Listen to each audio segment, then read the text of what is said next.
everyone, welcome to Ask Evette. So here we have a really good question. Very good question. You're gonna love this. And I'm not loving it because of the pain that you're in. So if this is me answering your question, that's not what it's about. It's just, wow, this is something that's going to be very liberating for so many people. So that's why I'm loving this so much. So thank you for asking this. So the question here is, I would like to hear your point of view on chronic pains. No matter what I've done, therapy, healing, changed diet, sleeping earlier, exercising, drinking more water, breathing more conscious. Gosh, there's a list here. So also explaining modalities that you've done, and I don't lack vitamins, I don't lack minerals or oils, I eat very healthy, and I eat also so that I also eat anti-inflammatory food. So I do my best to avoid stress and also negative patterns, with the help of support of spiritual coaching and practices. Short story, I used to live in an unhealthy and abusive lifestyle with intense pressure, overwhelming stress, and lack of self-love. One split second of smoking a joint turned my life upside down, and it created severe pain in my jaw, teeth, and head, and etc., with bleeding from my gums as well. It has been like this since that split second of an episode. Wow. So I have so much to say about this, and thank you, first of all, thank you so much for asking this question, because it's going to be so great for so many people. Now, guys, remember, if you haven't looked at my video, The Art of Working with Pain, it's on YouTube, evetterose.com. Please go have a look at that. Just search in the search bar for the video. And I have so many elements that I also talk about, but that's specifically one I would highly recommend that you also, who I'm answering this question for, please have a look at that as well, because it's going to be very important. Also, perhaps, have some aha moments there for you. But in this specific case, what we're looking at now is chronic pain in the jaw, the teeth, and also the head area with bleeding from your gums. Now, let's look firstly at the point when it started. And this started when you said you were having a very abusive, lifestyle. It was very unhealthy. You worked on a lot of pressure. There was a lot of overwhelm, a lot of stress. So that tells me that there's a big part of you that has been suppressing how you really truly feel. That's been suppressing perhaps, your boundaries, not listening to where your limitations are, not respecting your own boundaries. This is not just about you saying no, but this is about where your thresholds are, where your boundaries are. You've clearly pushed yourself to the limit here. But that can also be because you've become so numb because of the abusive lifestyle that you have lived, that you have failed to recognize where these fine lines are. Now, apart from the abusive lifestyle that you had, I don't know, you're not saying too much about it, so I assume that the lifestyle was abusive towards you, meaning like it was self-destructive. That's what I'm basically hearing. And if that is the case, what you're looking at now also changes a little bit, because if you're looking at an abusive lifestyle, that lifestyle is a mirror. It is an expression, right? It's mirroring back to you what your life was like perhaps as a child, or what you felt you were worthy of as a child. I'm not saying it's the same lifestyle as your childhood, but it's showing your barometer for what you feel you are worthy of and deserving of. And the less worthy that you feel of your life, of course, I'm just remembering now you said here lack of self-love. So that's showing a self-punishment life cycle. And what I'm hearing is, this is interesting, so listen very carefully. What I'm hearing here is that your need for love could have been met in a very destructive way, such as maybe abuse, neglect, rejection, abandonment. Even something as simple as what we would think is simple is emotionally unavailable parenting, which is sometimes the worst. Because if there's no reaction, when there's an absence of a reaction, then we feel that, wow, there's such a big gap, place, and space of what do we do with that? Why are people reacting like that? It leaves too much space for us to fill up with our own assumptions, which could normally be wrong. Because people tend to act and react and behave in certain ways that they can only behave, which is within their capacity. So if someone cannot show up emotionally for you, then it means that they don't have that capacity to do that. But if that's the case, then we see that as a reflection of what we are worthy of, what we feel that we allowed are to have and cannot have. But what we fail sometimes to see is the limitation where it's coming from the person who's giving that. But we take that limitation that they have as a personal projection onto ourselves. And then we have a distorted relationship with that person. But worst of all is that we have a distorted relationship with ourselves. But let's now also look at the case perhaps where the parenting was maybe abusive, right? Verbal abuse, it could be physical, emotional, through the form of neglect as well.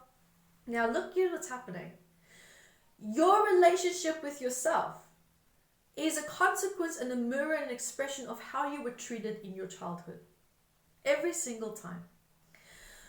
So now here what you're looking at is, let's say that your need for love, your need for acceptance, your need for attention was met in a very destructive way, maybe by feeling abused or attacked or rejected or abandoned. Look what's happening now. You make associations that love equals all these bad experiences. Now look at when you try to bring that love into your life as you mature, because consciously we know it's meant to be positive. We know it's meant to feel safe. We know all these beautiful definitions that cognitively, intellectually, that we know that is associated with that.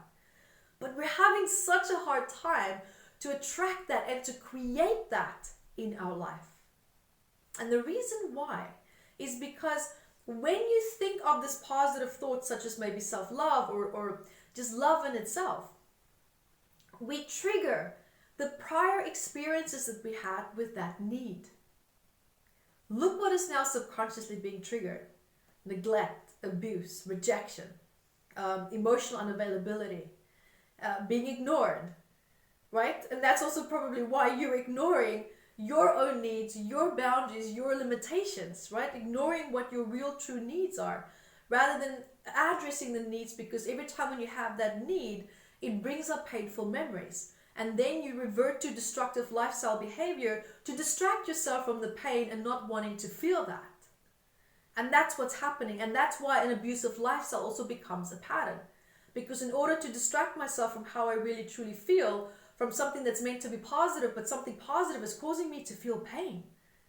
And I'm not saying anything about it. I'm not speaking up against about it. I wasn't listened to. I felt, ignored. The way that I communicated was not received.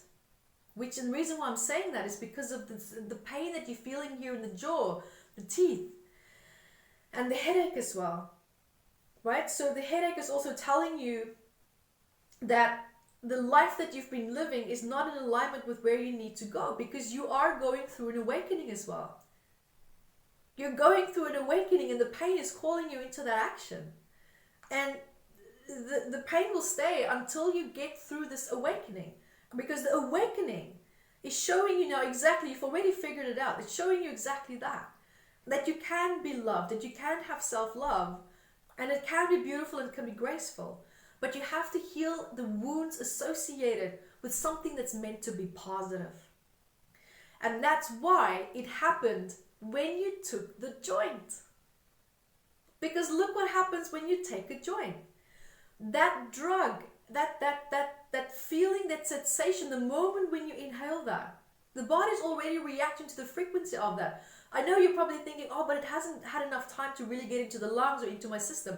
That's why homeopathic remedies also work. It's the frequency of what we use that the body connects to and it reacts to that. So by just touching that, by just inhaling that smoke, just having that frequency coming in, your body's already adjusting, which is to relax, to breathe, to just be present. Now look what that joint's purpose was. It was to distract. It was to take a break. But what joints also do is it silences you. It causes you to step outside of the state of distress that you've been stuck in. And it actually allows you to just disconnect, to be present. But look now what's happening here as well. You're in that place and state of now disconnecting. You're finally feeling a little bit more silence, where you're not so in that distracting type of, distraction, but rather now you're in a more peaceful distraction. But two things here happen now. And the first one is that you don't feel safe when things go well. You're waiting for the other shoe to drop. And that is also why your lifestyle has become destructive. Because it's easier to be in a state of distress rather than anticipating distress, because you hate that. You hate not knowing. You would rather be the creator of the distress, because at least you know where it's going to lead towards. And that is a control issue. That is you feeling out of control in your life. Now, the other side of the spectrum to this is when you look at the part where the pain started when you felt relaxed. When your body's frequency even just connected to the frequency of the joint. Look what happened. Are you finally going to a place of calmness? You're finally going into a place of perceived clarity. Not necessarily cognitively, but in the emotional body.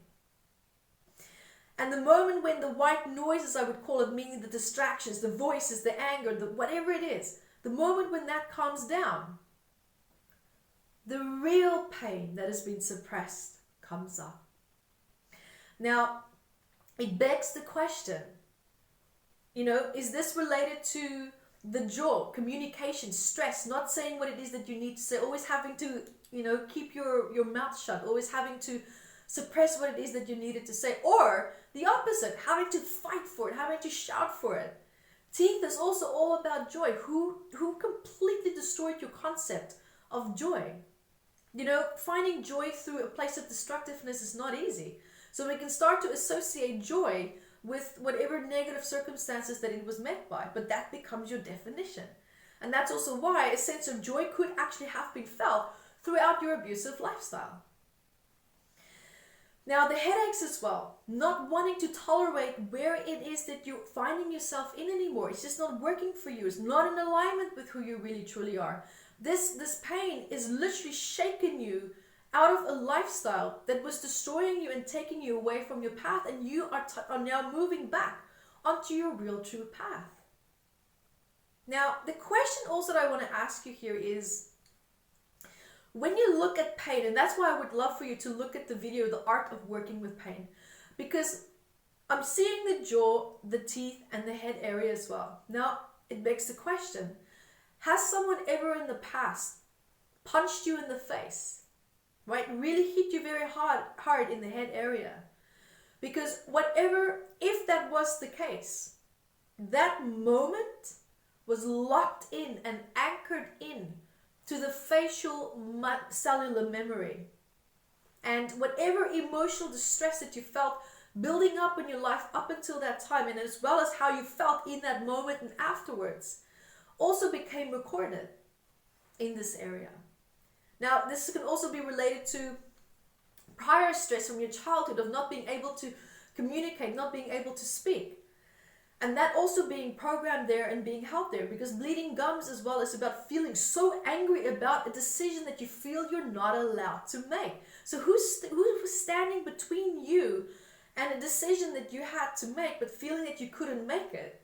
Either because of fear or being dominated or being controlled by your circumstances that you felt was completely out of your control, and feeling so pissed off, so angry about that. So you see how these two aspects can go into these two different directions. So it really depends what you feel resonates best with you, if not everything here.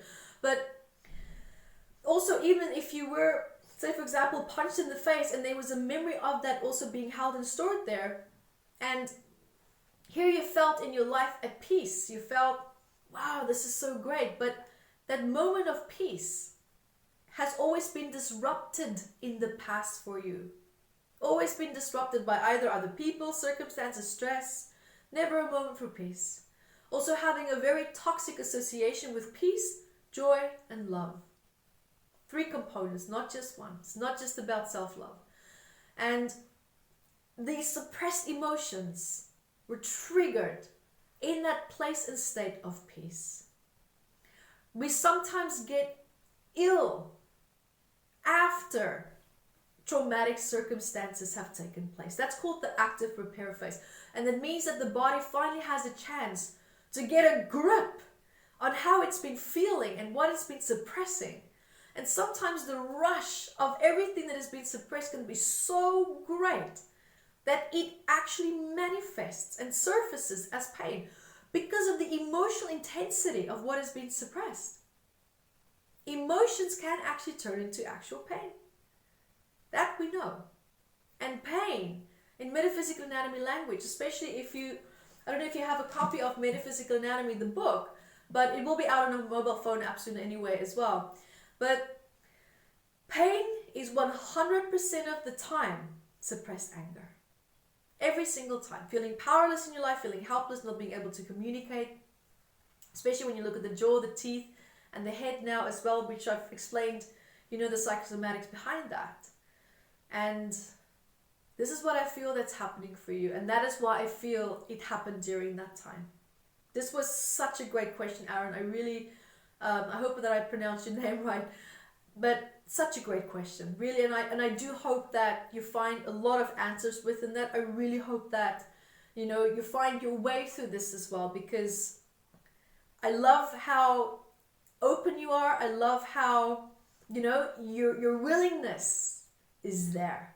And that means that you are already winning, all right? You are exactly where you need to be, and you will get to where you need to be. So thank you so much for asking that. And also for everyone else, thank you for joining me. Until next time, be the light that you are. Hi guys, thank you for joining me, and remember to grab your copy of Metaphysical Anatomy on Amazon, 679 medical ailments.